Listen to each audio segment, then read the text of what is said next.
ஐயா எடப்பாடி ஆட்சி. எடப்பாடி என்றால் என்ன அர்த்தம் தெரியுமா? இடையில் வருவார், நாம் பாடி ஆகும். அதனால எடைப்பாடி. அதுக்கு ரொம்ப நாளா நமக்கு அர்த்தம் தெரியாம இருந்துச்சு எடப்பாடினா என்னன்னு. வெள்ளம் வித்தவர், அந்த வெள்ளத்தை வச்சு காஃபி டீ போட்டு வித்தவர். ஒருத்தர் வெள்ளம் வித்தவர் முதலமைச்சர், டீ வித்தவர் துணை முதலமைச்சர்.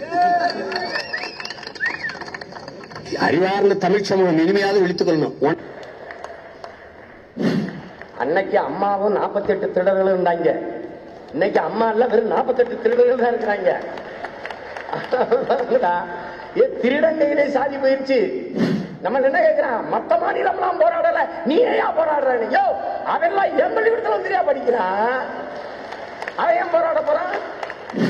ஏன்னா அவங்க அத்தனை பேரும் கூவத்துள்ள கூத்தடிக்கும் போது செல்லாதுன்னு அறிவிக்கல. அங்க புதுச்சேரி போய் சொகுசு மாளிகை தூங்குறாங்க, அப்ப செல்லாதுன்னு அறிவிக்கல.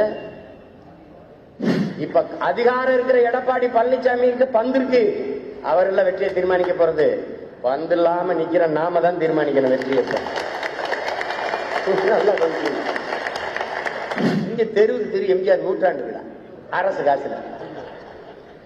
எம்ஜிஆரே பார்க்கல எந்த பையனும். எம்ஜிஆர் யாருன்னு படிக்கிறதும் இல்ல.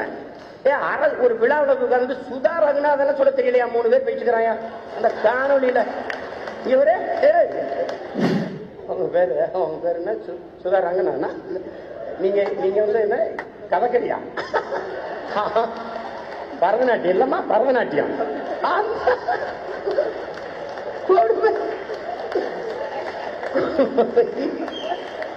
இனிமே அந்த அம்மா பாடுறதே நிப்பாட்டிடுவாங்க நினைக்கிறேன்.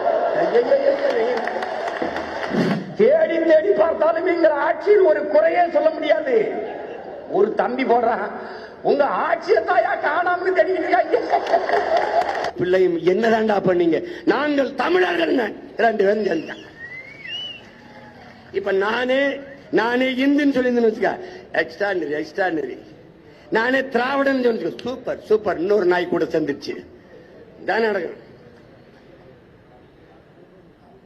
அடுத்து அன்பிற்கினிய தலைவரா யார் தேர்ந்தெடுக்கிறதுங்கிற கூட்டத்துக்குள்ளேயே ஓபிஎஸ் வந்து உங்களாலதான் நான் என்னோட பகுதிகளில் நிறைய சீட்டை இழந்தேங்கிறதெல்லாம் பேசினதெல்லாம் நம்ம அவருடைய அரசியல் அவ்வளவுதான் பலம், அவ்வளவுதான். அதுக்கு என்ன சம்பந்தம் இருக்கு? அவருடைய அரசியல் பலம் அங்க தென் மாவட்டங்கள்ல இருக்கு, இல்ல இருக்குதா இல்லையான்னு இந்த தேர்தல் தெரிஞ்சு போயிடுச்சு. அதனால இருந்துனால புரியுது. அதனால இப்ப ஓபிஎஸ் பேசுறதோ வேற யார் பேசுறதோ அதை நாங்க பொருட்டா எடுத்துக்கிறது கிடையாது. ஏன்னா அவர் வந்து ஒரு குறுகிய மனநிலையில தான் பேசிட்டு இருக்காரு. அவர் இடத்துல அவரு ஓட்டுன்னு சொல்லிட்டு அவங்க கட்சின்னு சொல்லி பேசுறது இல்ல. அவர் சார்ந்தவங்க எல்லாம் அப்படிதான் பேசுறது. அது வந்து எங்களுக்கு நாங்க பொருட்டா எடுத்துக்கிறது இல்ல. எங்க ஒரு கேட்ட கேள்விக்கு ரெடியா வச்சிருந்த எவிடன்ஸோட சீமான், அன்பிற்கினிய தோழர் சீமான் ஈரோடு இடைத்தேர்தலில் கூட நான் பாராட்டினேன். இங்க உட்கார்ந்து அவங்க முன்னாடி பேசும்போது பணம் கொடுக்காமல் வாக்குகளை பெறுகின்ற ஒரு இயக்கத்தை நடத்தி ஒரு 10,000 வாக்குகளை பெறுகிறார் என்று சொன்னால் அது பெரிய விஷயமாக தெரிகிறதுன்னு சொன்னார். அவரை நம்பி இருக்கின்ற தம்பிகள்னு சொல்லுவாரு. அந்த தம்பிகளாகட்டும், உடன்பிறப்புகளாகட்டும், எல்லாரும் ஆகட்டும், அவங்களுக்கு எல்லாரும் தனித்தன்மையோட போறோம். திராவிட இயக்கத்தை ஒப்புக்கொள்ள முடியாது. திராவிட இயக்கம் ஏமாற்று இயக்கம், ஏமாத்திக்கிட்டு இருக்காங்க அப்படி ஒரு குழப்பத்தை உண்டு பண்ணி பேசினார். என்ன வேதனைனா, இப்போ ஒரு விக்கிரவாண்டி இடைத்தேர்தல் ஒரு டையப் வச்சுக்கிட்டு பழனிசாமி வெளியே ஓடி வந்தாச்சு. யாரோட டையப் வச்சாருன்னு உங்களுக்கு தெரியும். வெளியே வந்துட்டார் அவரு, இல்ல ஃபீல்டில். அப்ப யாரு?